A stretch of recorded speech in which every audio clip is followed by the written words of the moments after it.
Shalom. Kami ucapkan selamat pagi, selamat beribadah. Baik Bapak Ibu yang ada di sini maupun yang ada di rumah.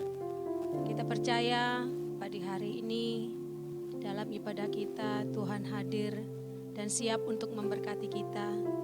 Kita yang datang dengan lemah letih akan diberikan kelegaan oleh Tuhan. Kita yang datang dengan sakit penyakit, kita akan disembuhkan dan dijamah oleh Tuhan. Untuk itu patut kita bersyukur atas segala kasih karunia Tuhan yang telah Tuhan berikan dalam hidup kita. Mari kita siapkan hati kita mau memuji dan menyembah Tuhan. Haleluya. Kau Bapa yang mengasihiku.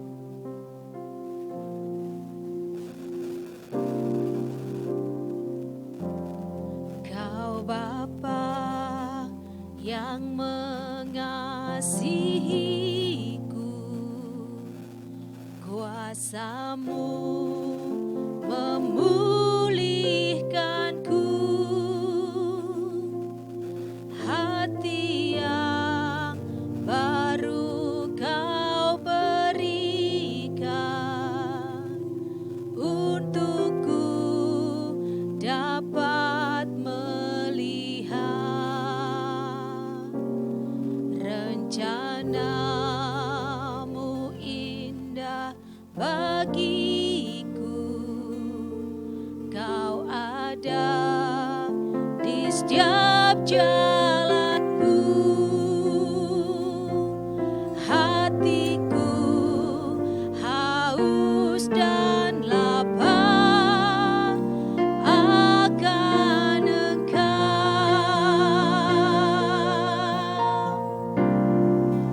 Kaulah segalanya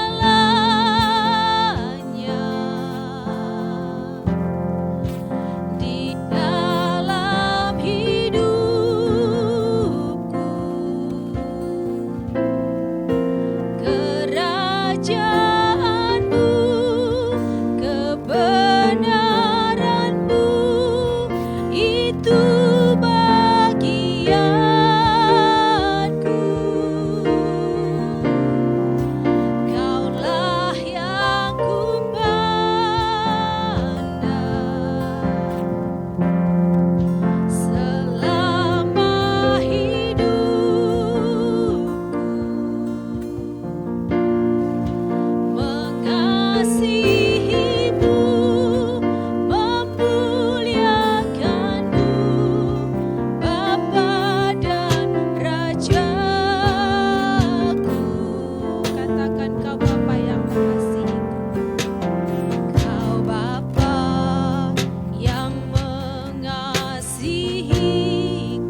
pagi hari ini Tuhan, dengan segenap hati kami, kami merendahkan hidup kami di dalam tangan Tuhan. Kami menyerahkan ibadah kami pagi hari ini ke dalam tangan Tuhan. Biarlah kiranya pimpinan-Mu, kuasa-Mu, kehadiran-Mu ada di tengah-tengah kami Bapa. Mengurapi kami, memberkati kami, memulihkan kami. Biarlah Tuhan, setiap kami yang hadir pada saat ini Tuhan, boleh merasakan kasih-Mu yang luar biasa, boleh merasakan penyertaan Tuhan yang sungguh amat luar biasa dalam kehidupan kami. Terima kasih Tuhan, biarlah dari tempat ini nama-Mu ditinggikan. Sucikan kami Tuhan, layakan kami untuk tetap boleh kami bersyukur, memuji dan menyembah Engkau ya Bapa.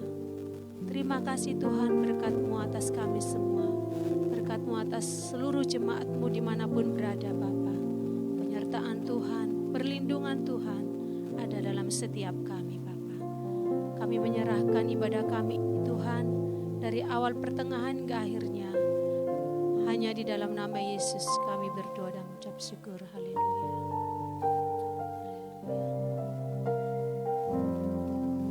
Kau Allahku yang setia.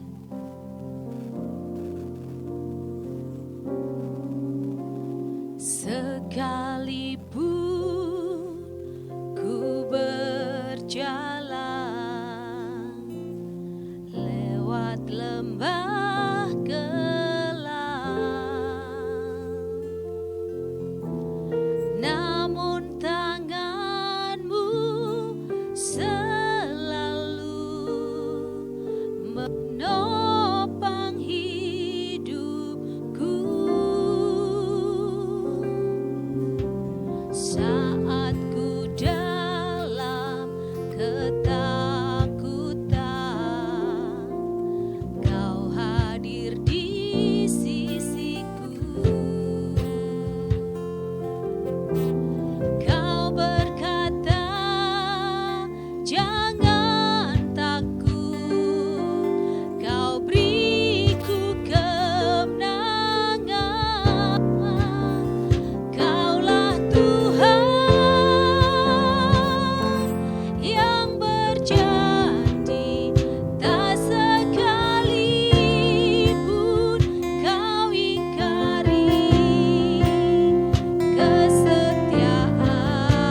Tuhan seperti Engkau Yesus. Kaulah Allah yang setia. Amin. Kita tetap bersuka cita memuji dan meninggikan Tuhan. Kita tetap ada dalam kasih karunia Tuhan. Mari kita naikkan pujian. Terpujilah namamu Tuhan. Haleluya. Raja di atas segala raja yang memerintah untuk selama-lamanya. Terpujilah namamu. Haleluya. Haleluya. Kita masih tetap bersuka cita.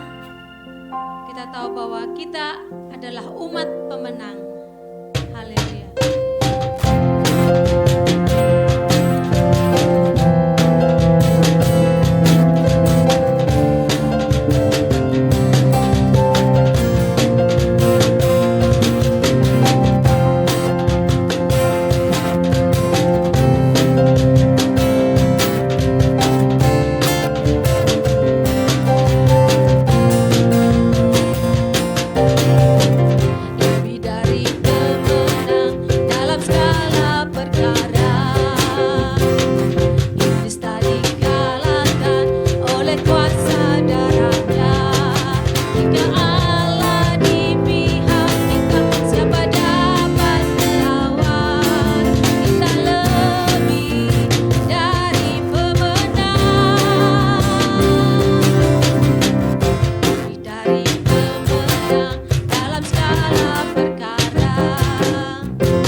Siapkan hati kita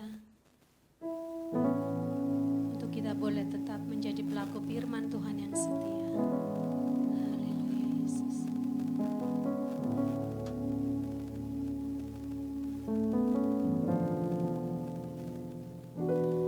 Tiada yang seperti Engkau, begitu mengasihiku. Kau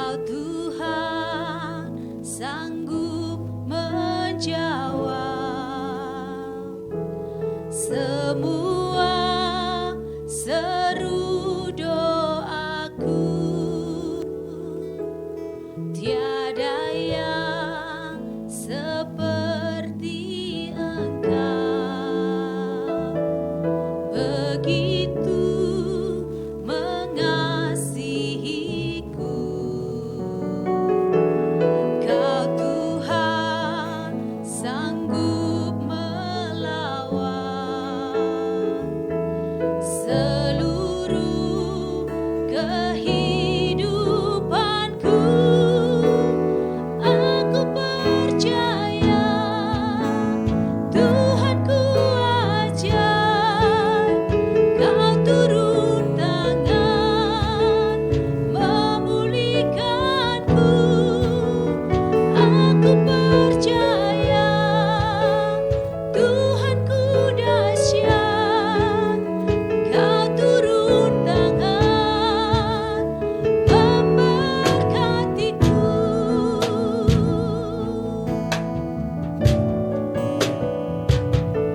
Tiada yang seperti Engkau, begitu mengasihiku. Kau Tuhan sanggup menjawab semua seru doaku. Tiada yang seperti Engkau, begitu mengasihiku. Kau Tuhan sanggup melawan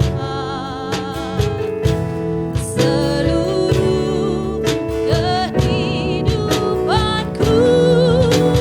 Aku percaya Tuhanku ajaib, Kau turun tangan memulihkanku. Aku percaya Tuhanku dahsyat, Kau turun tangan memberkatiku. Aku percaya Tuhanku ajaib, Kau turun tangan memulihkanku. Aku percaya Tuhanku dahsyat, Kau turun tangan memberkatiku. Kau turun tangan memulihkanku. Kau turun tangan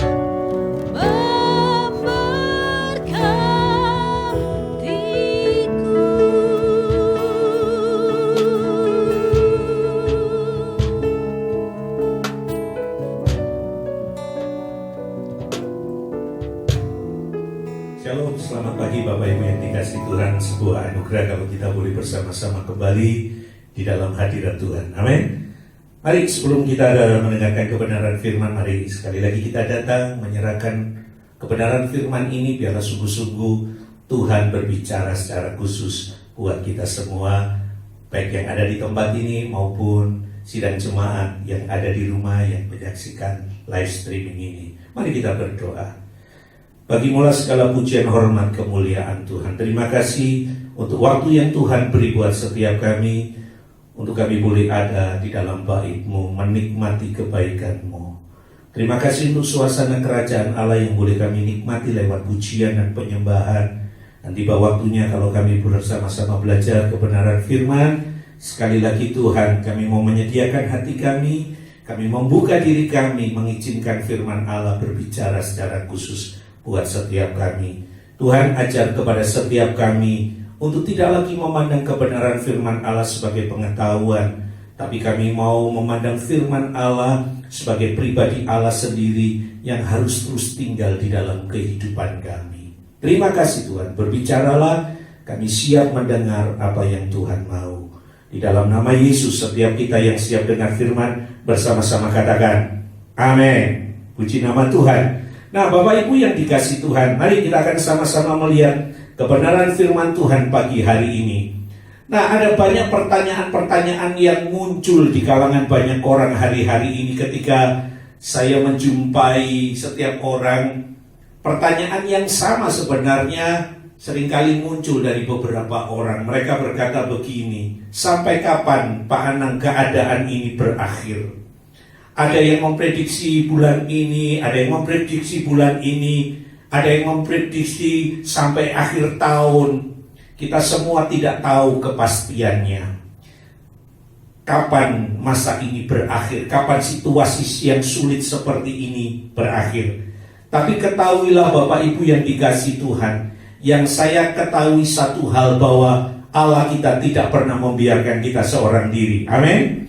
Allah yang akan terus mendampingi kita, Allah yang akan terus menuntun hidup kita melewati semua perjalanan hidup yang kita lalui hari-hari ini. Dan sebenarnya kerinduan Tuhan adalah bahwa setiap kita mengalami masa-masa yang indah bersama dengan Tuhan. Sebab Alkitab menulis banyak janji yang Tuhan nyatakan dalam diri setiap kita. Dan saya percaya setiap janji yang tertuang di dalam Alkitab ini adalah janji yang membawa kepada satu situasi yang menggembirakan, yang menyenangkan tentunya. Dan Tuhan mau bahwa setiap kita bukan hanya mendengar janji Tuhan, tapi Tuhan mau bahwa setiap kita menggenapi janji Tuhan tersebut. Setuju? Tuhan mau bahwa apa yang pernah Tuhan katakan, apa yang pernah Tuhan nyatakan lewat kebenaran firman ini, Tuhan mau setiap kita mengalami di dalamnya.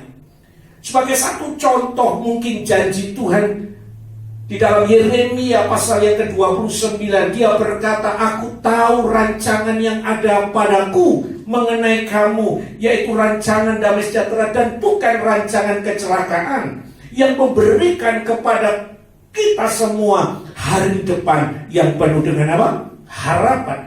Inilah kerinduan Tuhan buat setiap kita, bahwa Tuhan mau melihat setiap kita menikmati hari-hari yang indah bersama dengan Tuhan.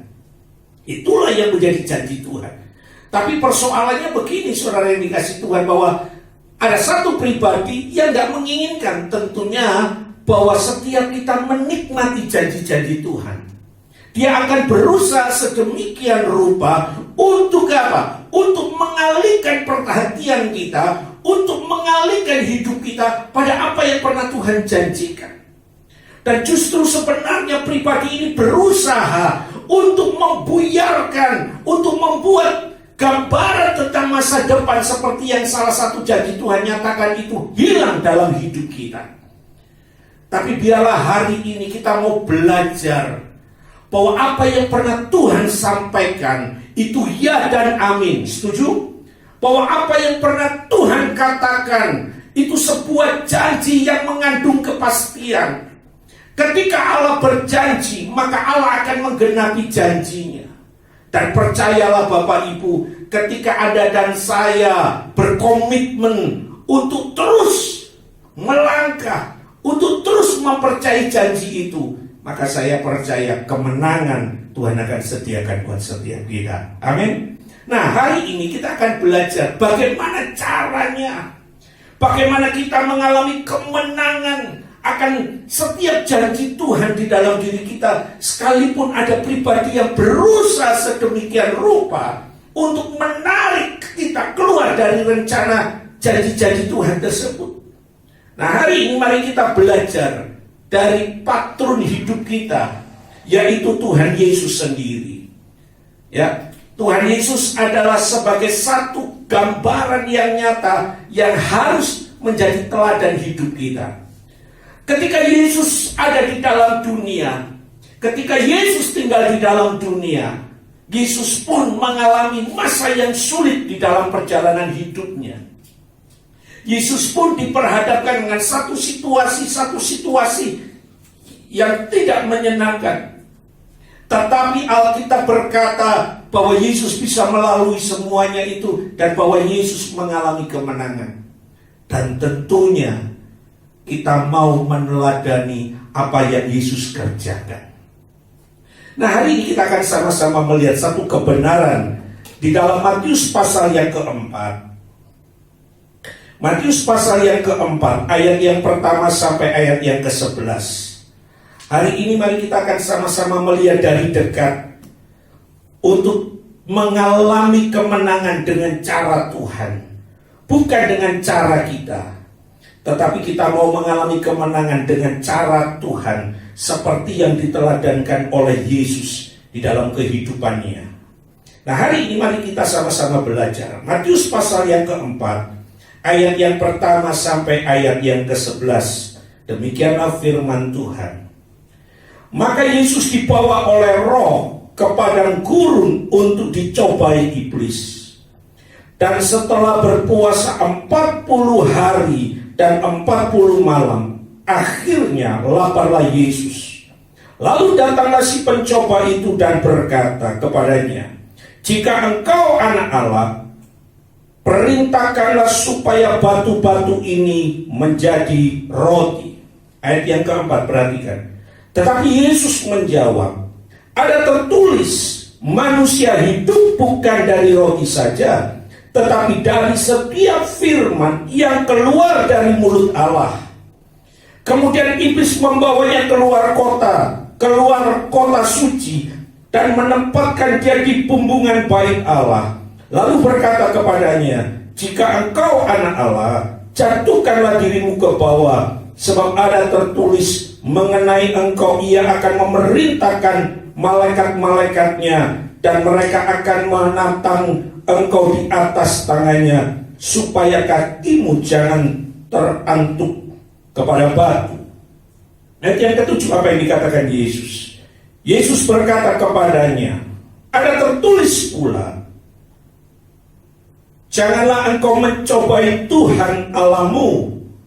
Dan iblis membawanya pula ke atas gunung yang sangat tinggi, dan memperlihatkan kepadanya segala kerajaan dunia dengan kemegahannya, dan berkata kepadanya, "Semuanya itu akan kuberikan kepadamu jika engkau sujud menyembah aku." Maka berkatalah Yesus kepadanya, "Anyalah iblis, sebab ada tertulis, engkau harus menyembah Tuhan Allahmu, dan hanya kepada Dia sajalah engkau berbakti." Ayat 11. Lalu iblis meninggalkan dia, dan lihatlah malaikat-malaikat datang melayani Yesus. Bapak Ibu yang dikasihi Tuhan, ada pengalaman pribadi yang Yesus juga alami. Yesus mengalami satu situasi-situasi yang sulit yang dia hadapi. Tapi Alkitab menunjukkan kepada kita semua bahwa situasi sulit yang Yesus pernah alami tidak membuat Yesus gagal dalam menyelesaikan rancangan Allah di dalam hidupnya. Setuju Bapak Ibu? Dan saya rindu setiap kita pun yang hari ini, yang setiap orang diperhadapkan dengan situasi yang sulit pun, kita mau meneladani Yesus, bahwa Yesus tidak mengalami kekalahan pada setiap persoalan yang dia hadapi, tapi justru Yesus mengalami kemenangan. Saya rindu dari tempat ini, setiap kita menangkap pesan yang daripada Tuhan. Sesulit apapun persoalan Bapak Ibu, seberat apapun masalah yang engkau hadapi, percayalah bahwa bersama dengan Tuhan Anda akan jadi pemenang. Nah, tentunya kita akan belajar pagi hari ini apa yang menjadi rahasia, apa yang menjadi kunci keberhasilan Yesus manakala Yesus mengalami situasi yang sulit dan dia menjadi pemenang. Sekali lagi, kita mau mengalami kemenangan dengan cara Tuhan. Saya percaya kalau kita memakai cara Tuhan dalam diri kita untuk menyelesaikan setiap masalah, saya percaya cara itu akan menolong kita semua. Amin. Nah, hari ini mari kita lihat dari dekat apa yang dikerjakan oleh Yesus tak kalah kesulitan demi kesulitan datang dalam dirinya. Yang pertama, Bapak Ibu, perhatikan ayat yang keempat. Ketika ayat yang kedua dan yang ketiga Yesus diperhadapkan dengan satu situasi yang sulit. Ini sangat sulit, saudara. Yesus sedang mengalami kelaparan. Dikarenakan karena dia berpuasa 40 hari 40 malam. Tantangan yang berat dia alami. Tapi ketika iblis menggoda untuk membuat Yesus gagal dalam menyelesaikan rancangan Allah di dalam dirinya, Yesus menjawabnya dengan sebuah hal yang sangat luar biasa.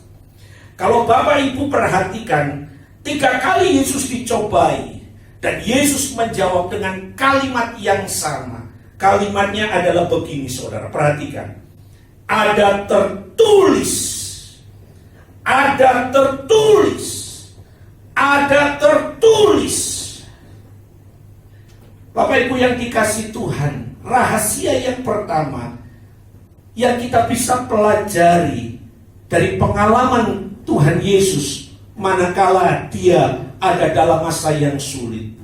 Ketika semua godaan datang, ketika semua cobaan datang, Yesus menyelesaikannya dengan kebenaran firman. Apa yang bisa kita tangkap dari hal yang pertama ini? Yesus menjawab semua tantangan, Yesus menjawab semua godaan yang datang dengan kebenaran firman. Artinya yang pertama begini, Yesus tinggal di dalam kebenaran firman. Ini hal yang penting Bapak Ibu yang dikasihi Tuhan. Untuk kita ini bisa mengalami kemenangan dalam hidup, untuk kita ini bisa melalui semua proses yang terjadi di dalam diri kita, maka kuncinya adalah ketika Anda dan saya hidup di dalam kebenaran firman. Tinggal di dalam firman. Itu yang Yesus ajarkan. Mari kita lihat satu kebenaran di dalam Yohanes pasal yang ke-15. Yohanes pasal yang ke-15, ayat yang pertama sampai ayat yang ke-8. Tinggal di dalam firman. Bagaimana caranya kita dapat tinggal di dalam firman, saudara? Yohanes pasal yang ke-15, ayat yang pertama sampai ayat yang ke-8. Demikianlah firman Tuhan.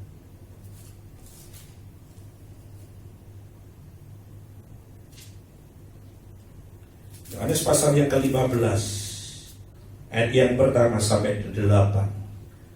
Akulah pokok anggur yang benar, dan Bapakkulah pengusahanya. Setiap ranting padaku yang tidak berbuah dipotongnya, dan setiap ranting yang berbuah dibersihkannya, supaya ia lebih banyak berbuah. Kamu memang sudah bersih karena firman yang telah kukatakan kepadamu. Tinggallah di dalam aku dan aku di dalam kamu. Sama seperti ranting tidak dapat berbuah dari dirinya sendiri kalau ia tidak tinggal pada pokok anggur. Demikian juga kamu tidak berbuah jika kamu tidak tinggal di dalam aku. Akulah pokok anggur dan kamulah ranting-rantingnya. Barang siapa tinggal di dalam aku dan aku di dalam dia, ia berbuah banyak, sebab di luar aku kamu tidak dapat berbuat apa-apa. Barang siapa tidak tinggal di dalam aku, ia dibuang keluar seperti ranting dan menjadi kering, kemudian dikumpulkan orang dan dicampakkan ke dalam api lalu dibakar. Ayat yang ke-7, jikalau kamu tinggal di dalam aku dan firmanku tinggal di dalam kamu, mintalah apa saja yang kamu kehendaki dan kamu akan menerimanya. Dalam hal inilah Bapakku dipermuliakan, yaitu jika kamu berbuah banyak, dan demikian kamu adalah murid-muridku. Saudara yang terkasih di dalam Tuhan, yang pertama kenapa Yesus bisa mengalami kemenangan? Karena Yesus tinggal di dalam firman. Dan Tuhan mau setiap kita pagi hari ini, mari hidup kita bersama terus tinggal di dalam kebenaran firman. Biar kebenaran firman mewarnai perjalanan hidup kita. Amin. Biarlah kebenaran firman ini yang terus menolong kita, menuntun perjalanan kita. Sehingga apa? Kita mengalami sukacita, kita mengalami damai sejahtera. Sekalipun keadaan sulit, tapi kekuatan firman akan menolong. Pertanyaannya begini saudara, bagaimana caranya kita tinggal di dalam kebenaran firman? Tadi di dalam Yohanes pasal yang ke-15, ayat yang pertama sampai ayat yang ke-8 dikatakan bahwa kalau kita tinggal di dalam firman, maka segala yang terbaik itu yang akan kita rasakan. Nah, pertanyaan terbesarnya adalah begini, bagaimana firman itu tinggal di dalam diri kita? Mari kita lihat rahasianya di dalam 1 Tesalonika. 1 Tesalonika pasal yang kedua. 1 Tesalonika pasal yang kedua. 1 Tesalonika pasal yang kedua ayat yang ke-13.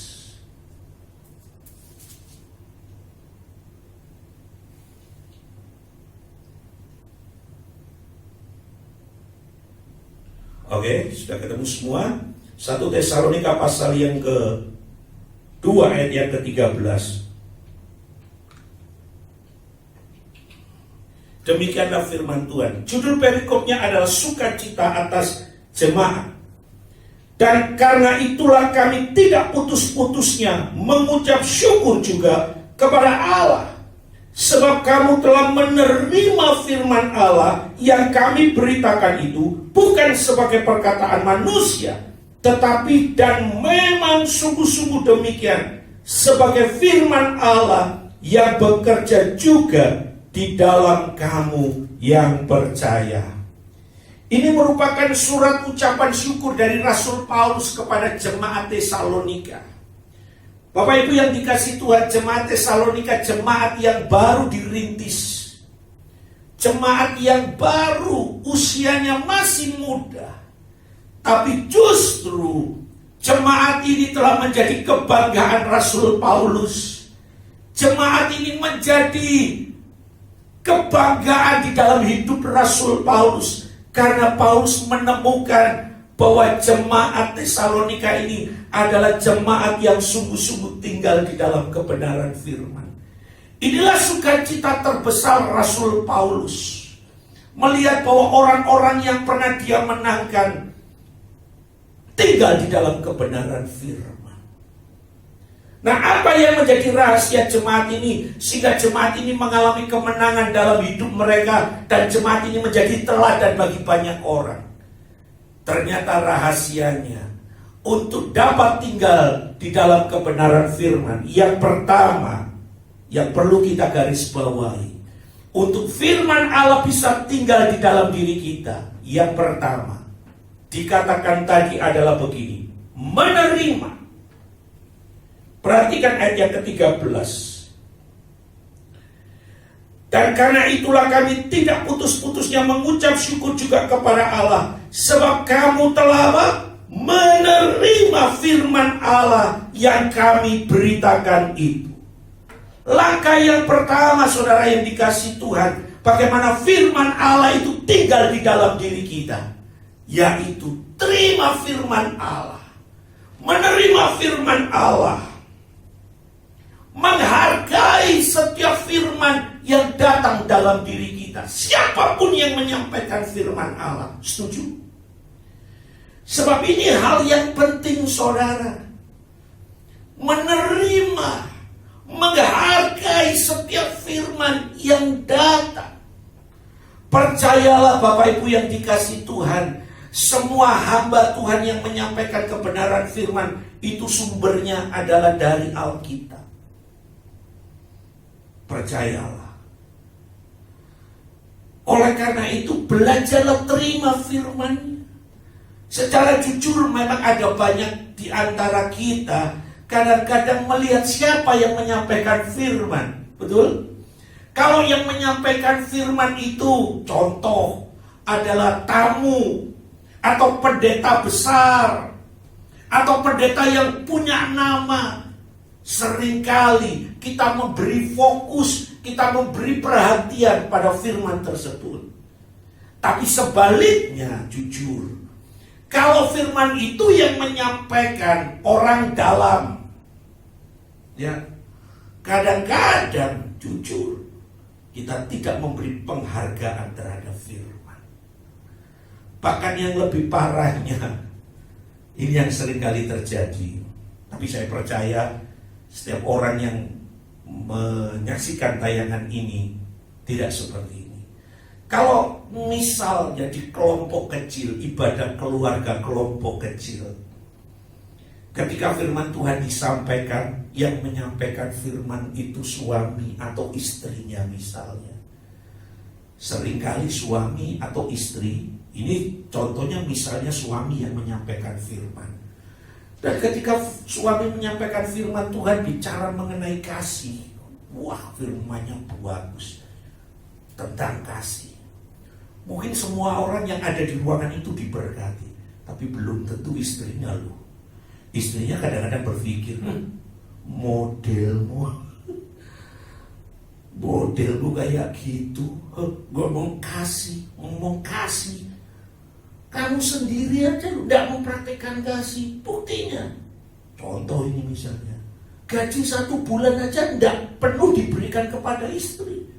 Justru ada banyak potongan-potongan. Sehingga apa? Ketika suaminya menyampaikan firman tentang kasih, istrinya nggak menaruh respect, nggak menaruh hormat. Padahal itu firman Tuhan disampaikan.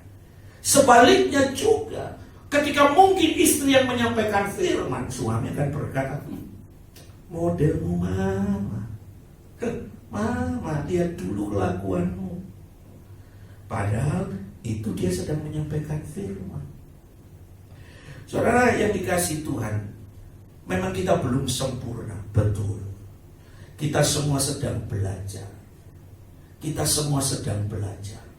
Ya, hargai setiap firman yang datang, itu penting. Hargai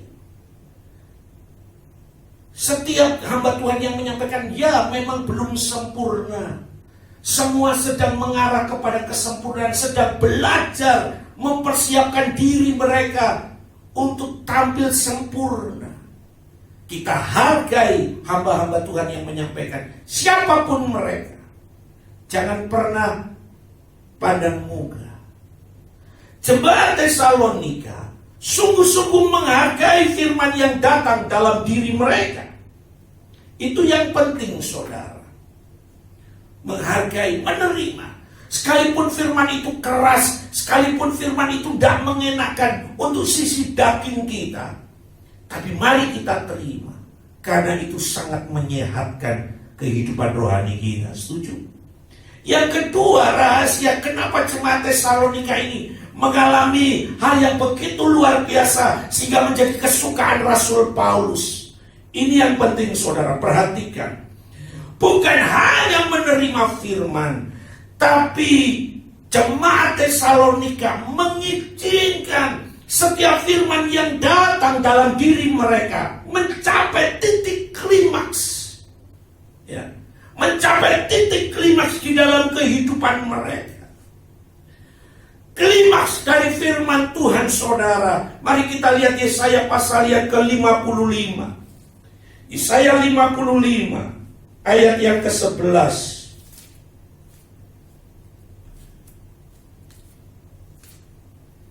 Yesaya pasal yang ke-55 ayat yang ke-11.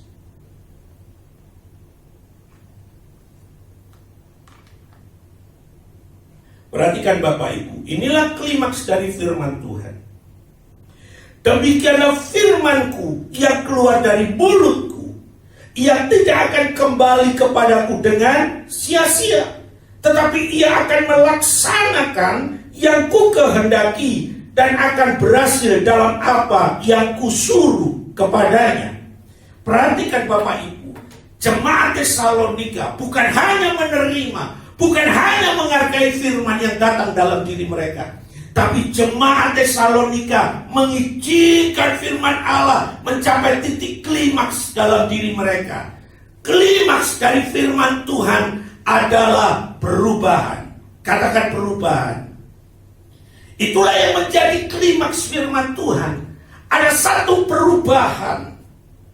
Setiap kali ketika kita datang di hadapan Tuhan, setiap kali ketika kita beribadah, mendengar kebenaran firman, tujuan firman Tuhan disampaikan bukan untuk menambah wawasan, bukan untuk membuat kita ini pintar, bukan. Tapi tujuannya adalah setiap firman yang datang dalam diri kita merubah hidup kita, untuk kita tampil semakin hari semakin segambar dengan Allah. Setuju? Mencapai titik klimaks. Saudara, contohnya begini loh. Kalau seorang melihat, katakanlah melihat film, tetapi tidak ada klimaks dari apa yang dia tonton. Misalnya dia menonton tayangan film itu hampir 2 jam, tidak ada klimaks dari akhir film itu, pasti mereka akan gak mengalami kepuasan. Mereka akan berkata, loh kok hasilnya kayak gini? Loh endingnya ini apa ini? Betul saudara? Semua orang akan dipuaskan manakala ketika dia melihat tayangan itu dan ada klimaks dari apa yang mereka lihat. Demikian hal yang sama dengan Bapa kita di surga. Tuhan mau tak kala kita dengar firman Tuhan, kita menerima kebenaran firman itu, kita menghargai firman Tuhan itu, dan kita berkata, aku mau berubah. Amin. Jangan pernah berkata begini, firman ini cocok untuk si A, firman Tuhan ini cocok untuk si B, oh firman Tuhan ini bagus untuk si C. Nah pertanyaannya begini loh saudara, kapan firman Tuhan itu cocok untuk dirinya? Halo. Kalau selama setiap minggu dia datang ibadah, setiap kali dia datang dalam pertemuan-pertemuan ibadah, firman-Nya gak pernah cocok dengan dirinya, kapan dia mengalami pertumbuhan? Setuju saudara? Jemaat Tesalonika mengizinkan firman Allah mencapai titik klimaks, yaitu perubahan. Sekalipun jemaat ini relatif muda, baru dirintis, tapi jemaat ini punya kualitas, punya satu nilai yang lebih, yang mungkin orang lain tidak punya. Yaitu apa? Bahwa mereka mengalami perubahan, dan itu sangat penting, dan itu yang dikehendaki Tuhan. Amin. Saya rindu setiap kita pagi hari ini, siapapun yang menyampaikan firman, izinkan firman Allah itu berperkara, berproses di dalam diri Anda dan saya. Dan yang kedua, izinkan hidupmu mengalami perubahan oleh karena apa yang Anda dan saya dengar. Setuju? Yang ketiga, ini yang paling penting, bukan hanya menerima, bukan hanya menghargai, bukan hanya mengizinkan firman Allah mencapai titik klimaks dalam diri kita, tapi lebih daripada itu, jemaat di Tesalonika menjadi pelaku dari apa yang mereka dengar. Nah, saya rindu setiap jemaat, saya rindu setiap anak-anak Tuhan menjadi pelaku-pelaku kebenaran firman. Ini yang penting Bapak Ibu yang dikasih Tuhan. Jadi pelaku. Setuju? Jadi pelaku firman Tuhan. Tidak peduli mungkin Anda cuma jadi jemaat. Mungkin Anda berpikir gini, Pak, apakah nanti saya ini masuk surga Pak Anang? Saya ini gak bisa berbuat apa-apa. Saya gak bisa seperti yang lainnya mimpin pujian, jadi singer, main musik. Apalagi saya gak bisa khotbah Pak. Apakah saya ini bisa masuk surga Pak? Apakah saya ini berkenan di hadapan Tuhan? Kuncinya bukan jadi pelayan-pelayan. Kuncinya adalah ketika Anda menjadi pelaku dari setiap kebenaran yang datang dalam hidupmu. Itu yang jauh dihargai oleh Tuhan. Amin. Belum tentu sorry. Belum tentu mereka-mereka yang melayani maaf, mereka menjadi pelaku firman. Mungkin mereka melayani hanya oleh karena jadwal, sehingga mereka melayani. Tapi Tapi mari hari ini sama-sama kita belajar jadi pelaku firman. Itu yang pertama Bapak Ibu, dari kunci kemenangan yang Yesus pertontonkan buat kita. Manakala kesulitan datang dalam dirinya, Yesus mengalami kemenangan. Karena apa? Yang pertama, karena Yesus tinggal di dalam kebenaran firman. Sehingga setiap serangan datang, dia counter dengan firman. Setiap hal yang buruk datang, dia nyatakan firman Tuhan. Dan saya berharap setiap kita pagi hari ini, ketika melihat situasi yang sulit-sulit hari ini, kita counter dengan firman Tuhan. Kita berkata, bersama Tuhan segala sesuatu indah. Amin. Kita katakan lagi firman bahwa Allah adalah Allah yang Immanuel, Allah yang beserta dengan aku. Kata-katanya firman saudara, maka itu akan menguatkan hidup Anda dan saya. Yang kedua saudara, kunci dari apa yang menjadi kemenangan Yesus manakala Yesus dicobai. Ayat yang ke-7 dari Matius pasal yang ke-4. Kita kembali kepada Matius pasal yang ke-4, ayat yang ke-7. Perhatikan Bapak Ibu, Yesus berkata begini ketika dia dicobai.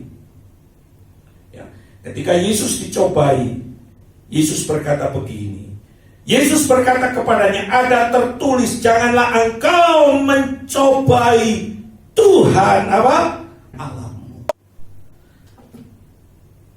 Ada satu perkataan yang luar biasa yang Yesus katakan kepada iblis. Jangan mencobai Tuhan Allahmu. Jangan mencobai. Apa yang bisa kita tangkap dari pernyataan Yesus yang kedua ini, saudara? Ketika dia dicobai oleh iblis, Yesus berkata begini, saudara.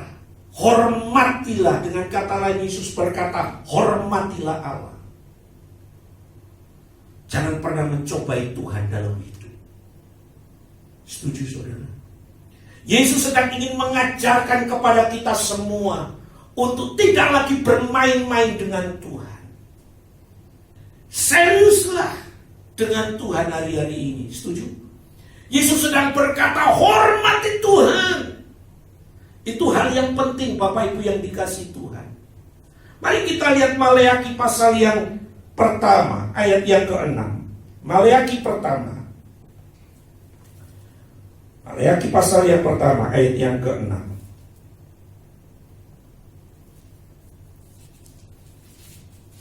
Hormati Tuhan, saudara. Amin. Di dalam ibadah semacam ini pun, ketika mungkin Anda di rumah pun, ketika Anda sedang beribadah live streaming seperti ini, tetap hormati Tuhan. Perhatikan Maleakhi 1 ayat yang ke-6.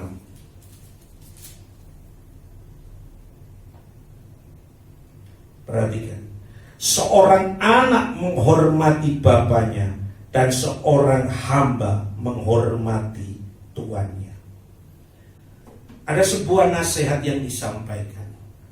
Kalau anak mau melihat masa depannya gilang gemilang, kalau anak mau melihat bahwa masa depannya indah, kuncinya hormati orang tuamu. Amin. Hormati orang tua. Hal yang sama kalau seorang hamba mau melihat hari-hari depannya adalah hari-hari yang indah, hormatilah Tuhan. Kita diajar untuk belajar menghormati. Tuhan sedang berkata kepada kita semua pagi hari ini, hormatilah Tuhan. Sekalipun maaf kata, mungkin hari ini Anda beribadah di rumah, tapi percayalah bahwa di rumah pun Tuhan hadir. Setuju? Tuhan hadir di mana engkau berada. Pada situasi apapun Tuhan hadir. Oleh karena itu nasihat yang disampaikan oleh Tuhan Yesus, manakala dalam kesulitan dia berkata, hormatilah Tuhan. Jangan pernah mencobai Tuhan. Setuju? Ketika Anda menghormati Tuhan, ini loh hasilnya yang akan Tuhan nyatakan. 1 Samuel pasal yang kedua. Pagi hari ini kita cukup banyak membaca kebenaran firman. 1 Samuel pasal yang kedua.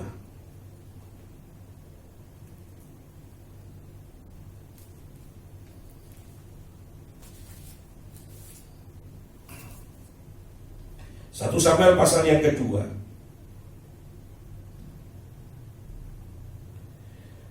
Oke, 1 Samuel pasal yang kedua,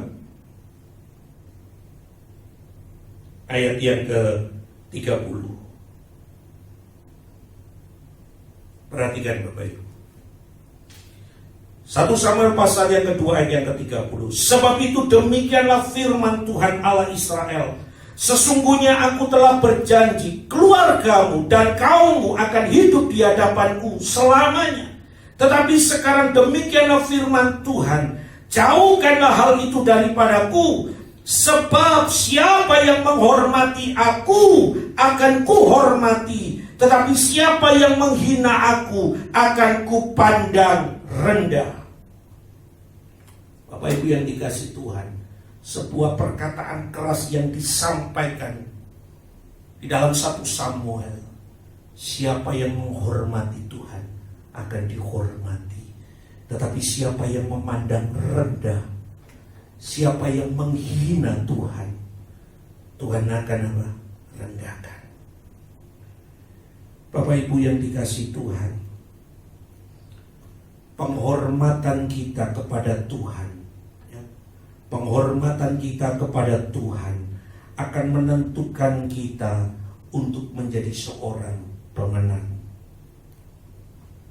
Penghormatan kita kepada Tuhan menunjukkan bahwa Anda dan saya siap untuk menerima kemenangan yang daripada Tuhan. Penghormatan itu bukan secara lahiriah loh, ya.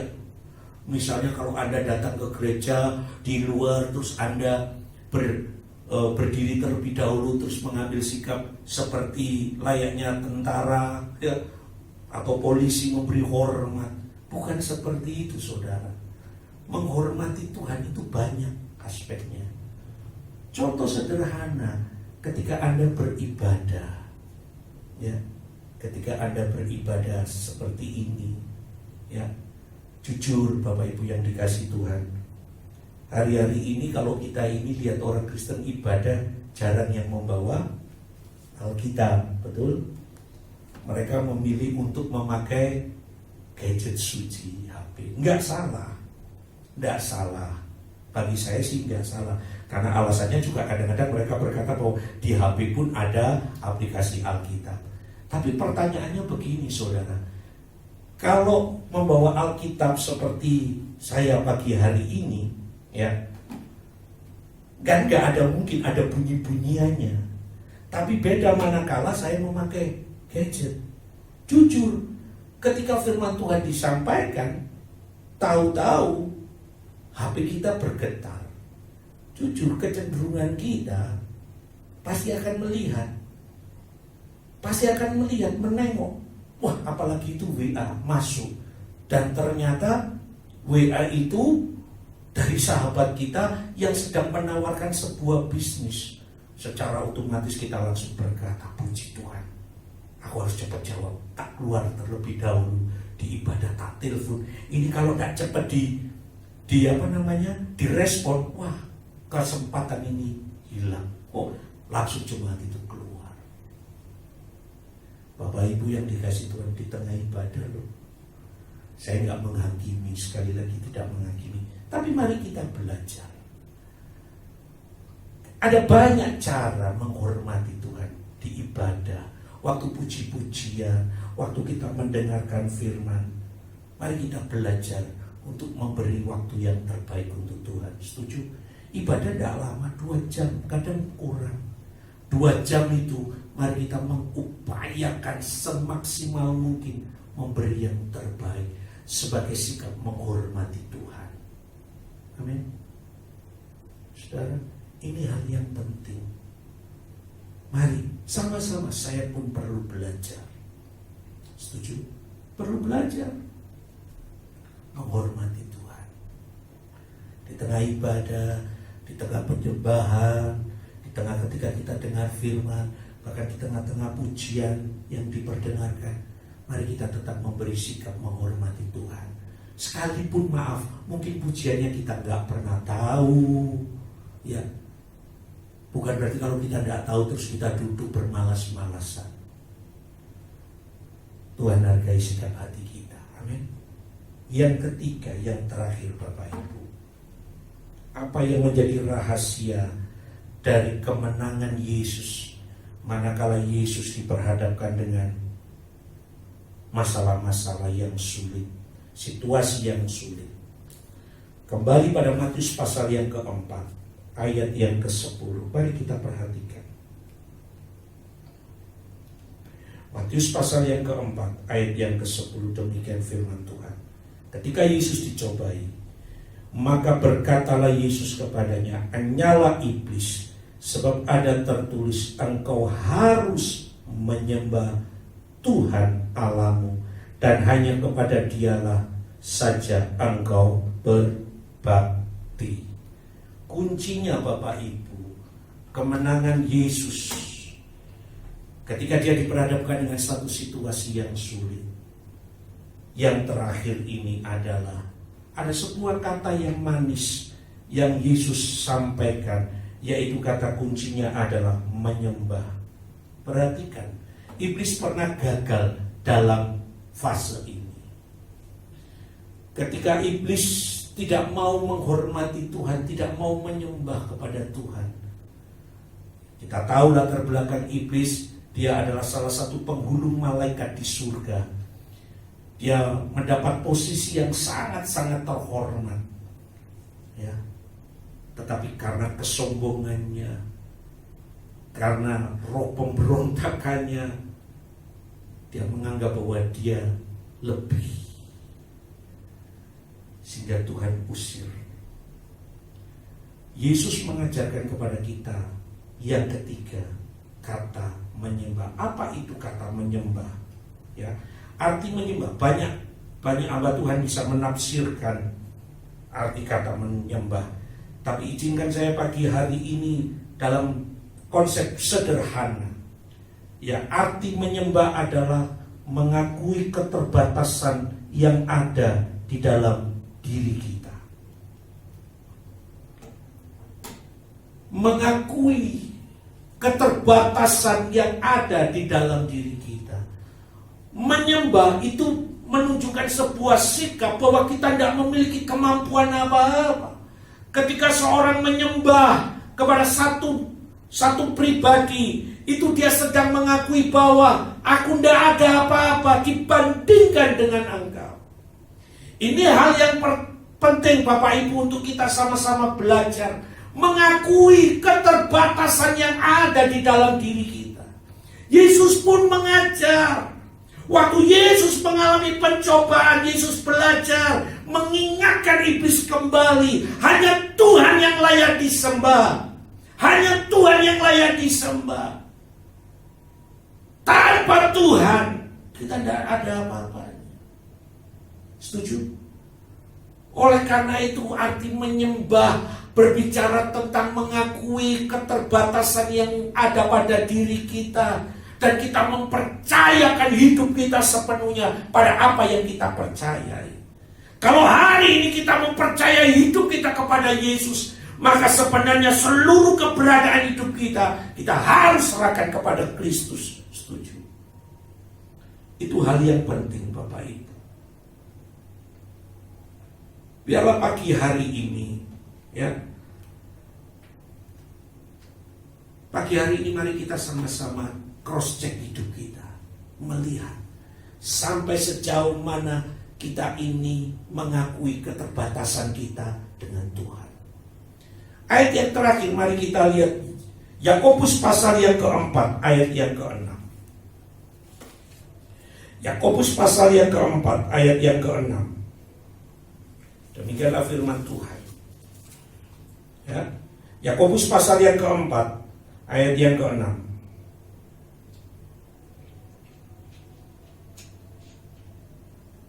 Mari perhatikan. Yakobus pasal yang keempat, ayat yang ke-6. Tetapi kasih karunia yang dianugerahkan kepada kita lebih besar daripada itu. Karena itu ia katakan, Allah menentang orang yang congkak, tetapi mengasihi orang yang rendah hati. Mengakui keterbatasan kita. Tanpa Tuhan, nothing, nggak ada apa-apanya. Jangan pernah bangga dengan apa yang melekat pada diri kita, pada apa yang kita punya, saudara. Sebab semuanya itu, sadarlah bahwa itu semua pemberian Allah. Itu semua hal yang dipercayakan Tuhan dalam diri kita. Inilah contoh yang Yesus ajarkan buat kita pagi hari ini. 3 perkara yang Yesus ajarkan supaya kita bisa mengalami kemenangan dalam hidup. Amin. Biarlah di tengah masa-masa yang sulit semacam ini, ya, yakinlah bahwa Anda dan saya adalah orang-orang yang berkemenangan. Amin. Nah, kita belajar tadi dari 3 hal yang Yesus kerjakan. Yang pertama, tinggal di dalam kebenaran. Bagaimana caranya kita bisa tinggal di dalam kebenaran? Yang pertama, terima setiap firman Tuhan yang datang dalam hidup kita. Hormati firman Tuhan. Siapapun yang menyampaikan, hormati firman Tuhan. Yang kedua, bagaimana caranya firman itu bisa tinggal di dalam diri kita? Izinkan firman itu mencapai titik klimaks di dalam diri kita. Perubahan. Alami perubahan dari setiap firman yang kita dengar. Dan yang ketiga, Yakobus pun mengajar, jadilah pelaku dari setiap kebenaran firman. Apa yang kita dengar, setiap firman yang kita dengar, kita mau menjadi orang-orang yang mempraktekkan firman itu. Sekalipun mungkin firman Tuhan itu berat, tetapi percayalah bahwa ketika kita memandang firman Allah sebagai makanan yang menguatkan kita, maka sekalipun makanan itu pedas, kita akan tetap terima. Itu yang pertama. Yang kedua, Yesus ajarkan buat setiap kita bagaimana mengalami kunci kemenangan dengan cara Allah, yaitu belajar menghormati Tuhan. Dimanapun Bapak, Ibu, dan saya berada, hormati Tuhan. Sekalipun maaf kata, kita seorang diri, gak ada siapapun juga, ingatlah bahwa ada Tuhan. Ketika Anda dan saya sadar bahwa Tuhan hadir dimanapun, maka saya percaya kita akan terus menghargai Tuhan. Kita tidak akan lagi bermain-main dengan hidup ini. Amin. Dan yang ketiga, rahasianya, kenapa Yesus mengalami kemenangan? Karena Yesus belajar mengakui keterbatasannya. Tanpa Bapa, Yesus tidak bisa mengerjakan apa-apa. Demikian sebaliknya dengan kita hari ini. Mari kita mengakui bahwa melewati fase yang sulit hari-hari ini, mari kita berkata, tanpa Tuhan aku gak bisa. Tanpa Tuhan aku gak mampu. Itu berbicara tentang mengakui Tuhan dalam segala hal. Belajar dalam kerendahan hati. Biarlah kebenaran firman Tuhan yang pagi hari ini kita dengar sungguh-sungguh berbicara buat setiap kita. Amin. Mari kita berdoa. Terima kasih Tuhan untuk kebenaran firman yang boleh kami dengar pagi hari ini. Sekali lagi, biarlah firman-Mu termeterai kuat di dalam kehidupan setiap kami. Dan kami mau belajar menjadi pelaku-pelaku dari kebenaran firman-Mu Tuhan. Terima kasih Tuhan. Sekali lagi ingatkan buat setiap kami Tuhan, bahwa Tuhan berkehendak buat setiap kami untuk kami menggenapi setiap janji Tuhan. Dan biarlah dalam proses-proses yang sedang kami alami, kami mau memakai metode yang Yesus pernah ajarkan buat kami. Biarlah kami mau mempraktekannya. Terima kasih Tuhan. Berkati sidang jemaat yang ada, berkati di dalam segala pergumulan yang mereka hadapi hari-hari ini. Ingatkan Tuhan bahwa mereka tidak sendiri. Ada Engkau yang berjalan bersama dengan mereka. Terima kasih Tuhan. Terima kasih. Dan kalau pada akhirnya Tuhan, kami akan mengakhiri seluruh rangkaian acara ibadah kami. Tuhan, kami terus menyerahkan keberadaan bangsa kami ke dalam tangan-Mu di masa yang sulit oleh karena corona ini. Tuhan, biarlah hikmat-Mu terus terulur atas para pemimpin-pemimpin untuk dapat menyelesaikan dengan cara yang benar seperti yang Kau kehendaki. Hamba juga berdoa untuk setiap gereja-gereja Tuhan yang mungkin mereka belum bisa melakukan ibadah secara live. Tuhan, tetap dimanapun gereja berada, dimanapun umat Tuhan berada, ingatkan bahwa dimanapun mereka berada, Tuhan senantiasa menyertai mereka semua. Terima kasih Tuhan, terima kasih. Dan kalau saudara kami mau mengakhiri dan kami akan kembali pulang ke rumah kami masing-masing, biarlah kami pulang dalam damai sejahtera Allah.